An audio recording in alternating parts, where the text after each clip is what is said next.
I cannot ignore the tremendous loss the comedy world has lost. Mr. Paul Mooney passed away. Um, and you hear about it throughout the comedy world. But I'm gonna tell you a little bit some personal experiences I had with Mr. Paul Mooney. I remember the first time I saw him was in 1987. He was opening up for Eddie Murphy on this. It's called Lord Have Mercy tour, but it wound up being the Raw tour for the Raw movie. And I remember hearing this guy.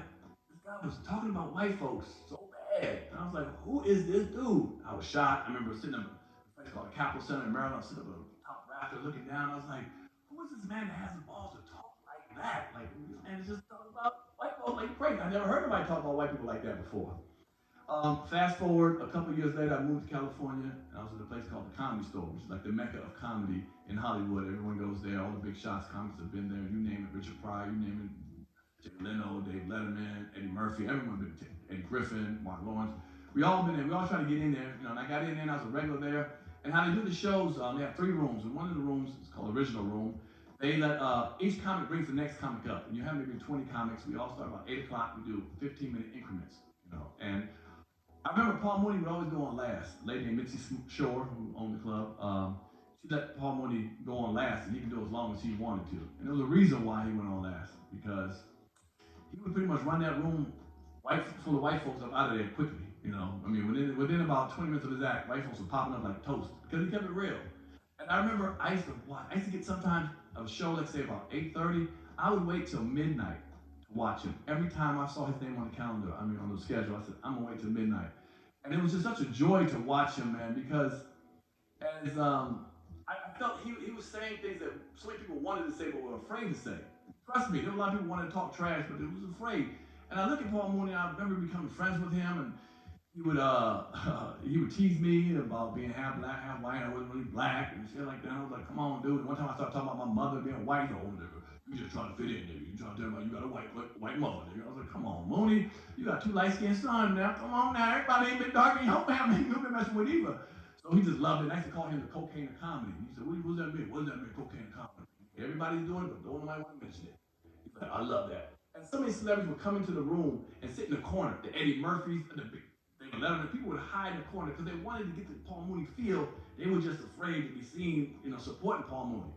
And I used to sit there and think, like, wow, man, I wanted to say some of those things. And I'm gonna be honest with you, I didn't have the courage as a young comic to say as much stuff that he said. And I was watching him, and I just watched him every night. It's just like he was like a relief to watch him perform and say the things he said that we all wanted to say but were afraid to say. And as I started working in the comedy store more and more. A year went by, 2 years. He started bringing me under his wing, talking to me. He wasn't really a personable guy. Let's be real. People who know Paul Mooney know he was not personable. But once he got to know you and trusted you, he would open up and talk to you. I remember one time, because he's so pro-black on stage. White people this, white people this, white people this. And I remember one time we were in a hallway, and these tourists, white tourists, were talking to him, and I could see two black tourists away from waiting to take a picture or autograph or whatever it was they wanted from him. And Mooney kind of like saw on the side of his eye and kept talking to those white folks and kept talking to those white folks and I'm sitting there thinking, nigga, don't you see these black people want to talk to you, man? He kept on talking and talking. And finally, after about 15 minutes, the white people left, and then Paul Mooney looked over here. Well, how can I help you? And they're like, can we get a picture or autograph? Oh, I'll take a picture or whatever. And when they walked away, I was like, nigga, you ain't shit. You saw them black people waiting for you. You tap dancing for them white folks. And he just loved the fact that I would say that to him. In fact, I even called him Paul Cooney at the time. Man, you Paul Cooney, nigga, But I did it out of love and admiration for him. He was no coon, and no ifs, ands, or buts about it. And sometimes I feel some of these younger comics only got to him through the Dave Chappelle time.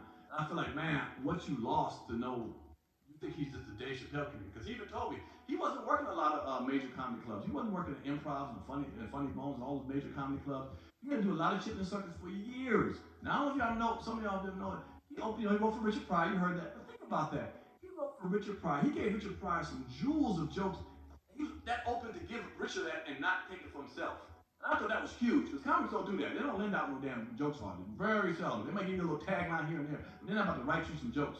This is not, it's a competitive sport, basically. But I remember knowing he did that, I was like, man, that is cool. That is dope as hell. And we became friends, and we saw each other for a lot of time. And like I said, I would watch him on tour all the time. Then one time he was at the comedy club in D.C., and I went to see him.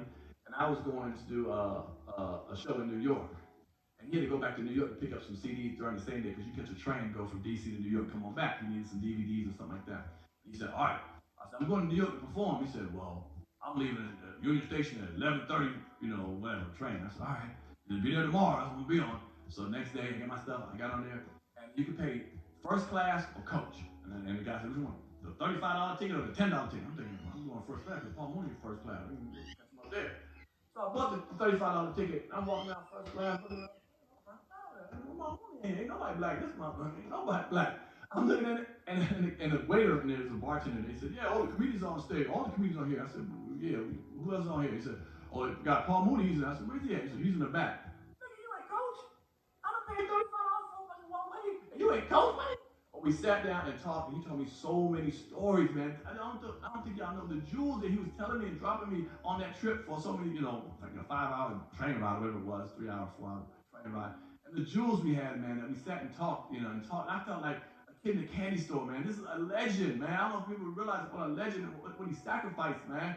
I was sitting there thinking, man, you talking to me on a train for 3.5 hours? I cherished it. I wrote it in my book. I wrote about it in my book. We get to New York, we get off the train, and he went his way, I went my way.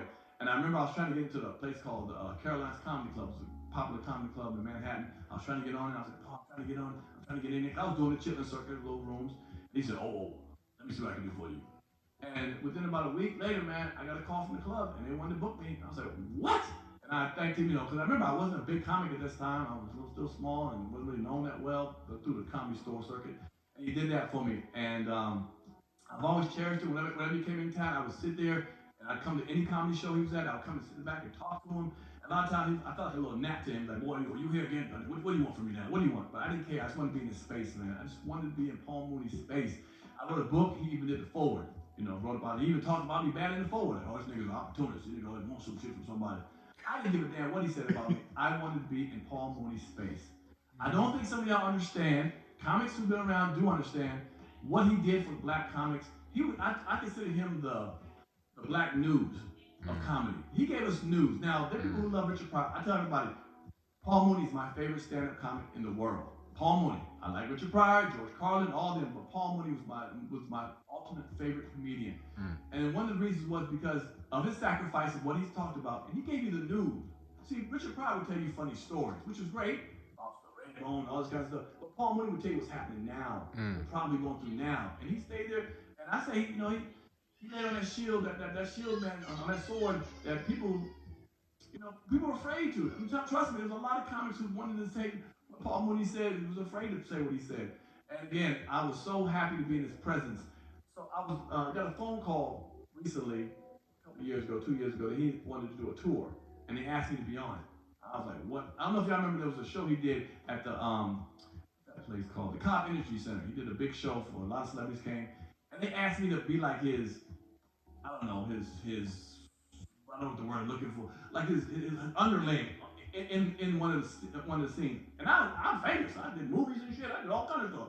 But I was willing. He's the only one I would done it for, to be his underling, like go up to him and Mr. Mooney, blah blah blah. Because I used to always bow down to him when I saw him. But the point is, I was willing to do that, and let me get a little stage time. I appreciated that. But this last tour, I got a phone call saying that he wanted me to be on his tour, and I was like, oh shit. So I went, and I was excited about being on the tour with him. And I get there, and then I saw the state that he was in. This was 2 years ago. He was kind of losing his dementia, was setting in. He recognized me as I talked to him a little more, and it was so hurtful to see him in that condition, man. I almost put tears in my eyes, but I still was happy. I was willing to take Paul Mooney at 30% over 100% of some of these other comedians, to be in his presence. I needed that. I needed to be around that person that fueled me to get up here where I am now, and I say what I say. Like when you see me on Comedy Hype, Speak My Mind, it's a little Paul Mooney inside me. It says, you know what? I don't care if I don't become a huge comedian. It's not about that. It's about keeping it authentic and real. And that's something that Paul Mooney did. And when I saw him, it was hurtful to see him in the condition, but he remembered me, and I would stay talk to his people, his man Rudy. His cousin took care of him for the last couple of years of his life, and in fact was there when he passed away.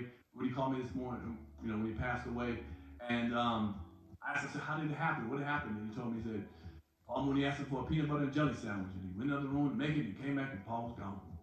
I said, damn, well, peanut butter and jelly sandwich. He went away. Not that he died for that, but he went away and missed him. He said he tried to get him CPR, but Paul Mooney's in a better place now, and I'm in a better place as a comedian because I knew Paul Mooney and spent time with Paul Mooney. I love that man. I'm happy I was part of his life. Um, there really won't be another Paul Mooney, man. And I want y'all to understand that. These younger comedians, I get it, but there won't be another Paul Mooney. People don't lay on their shit like that, man. They just don't do that anymore. He's too worried about cancel culture. He didn't care about that. He just didn't care, and he's willing to say what he had to say for his people, black people. And I love you, Paul Mooney. I always will. You did great. Thank you for letting me be part of your life, man. I love you, brother. And I'll see you on the other side.